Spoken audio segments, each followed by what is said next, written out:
First, if you could introduce yourself. My name is Owishik.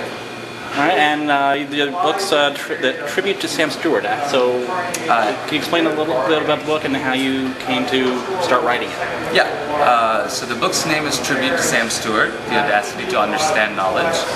The book is the idea initially came to me when I came upon Sam Steward's biography, which is a biography called Secret Historian. It's written by Justin Spring. I picked it up and essentially changed my life because I had no plans of writing a book. I was doing my master's thesis and I sort of didn't have any idea what I was going to do.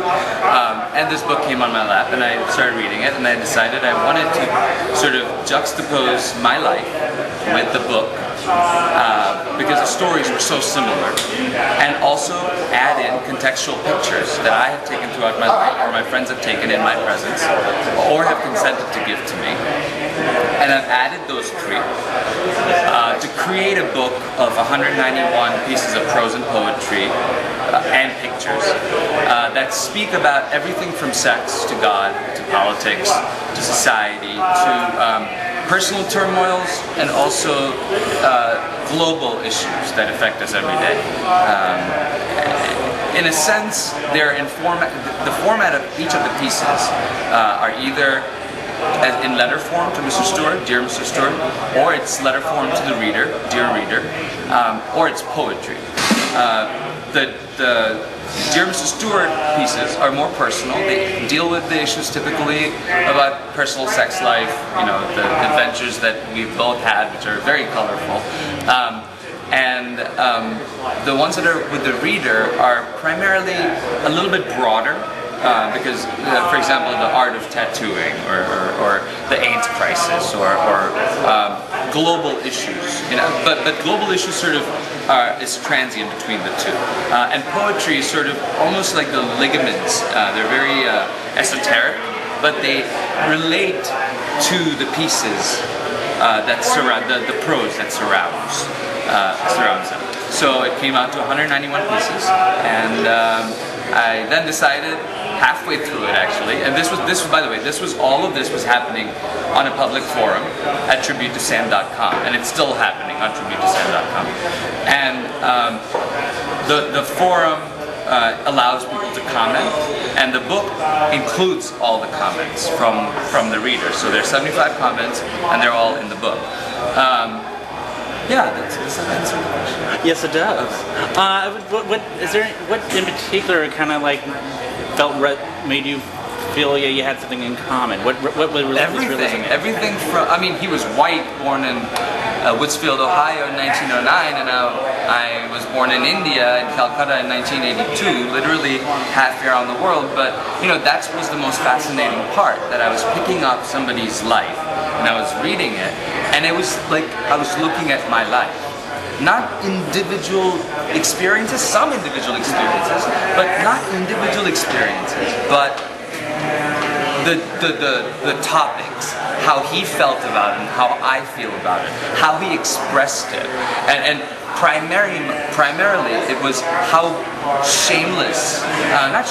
proud, I should say, he was about his sexuality, and how on his sleeve he had it everywhere, you know. And my life has been very colorful in not just sexually, but also other ways. And those ways were also similar, like his family and how his relationship with his father and my relationship with my family, and his relationship with his friends, you know, how he reacted to certain situations. Just everything was very, very, very similar. And it gave me the strength, I think, to finally tell my story. But I feel that my story itself is just my story. It's not relevant to anybody but me. So I wanted to make it more than me, hence talking about our very personal issues in a very public setting as the creative process, and then in a book form. So it really sort of, you know, it brings out these topics that we all want to talk about, or all involve ourselves in, but never really publicly talk about. Yeah. And this is your first book? Yep. And you're already working on another one that's I think somewhat related. Yeah.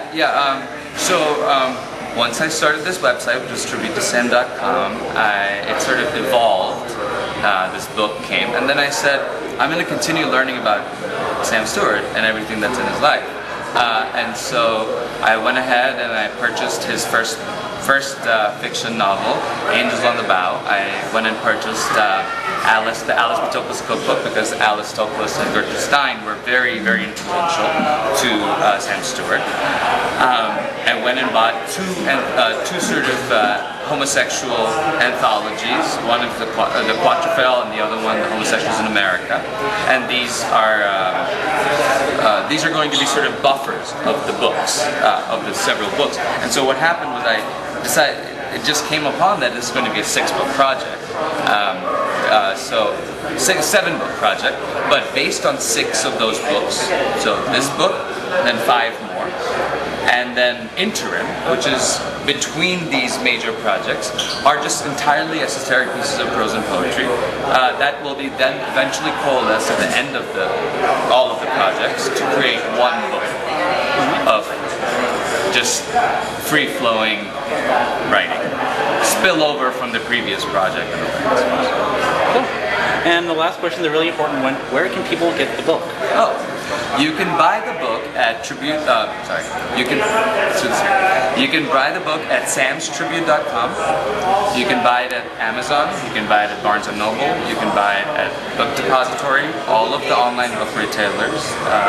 I don't know if any physical bookstores have picked it up yet, but also the book the hardcover is $65, but the ebook, which will come out the first week of November, is $3.99. And it's the same exact thing, just in digital format. And again, it's going to be available at all of those sites.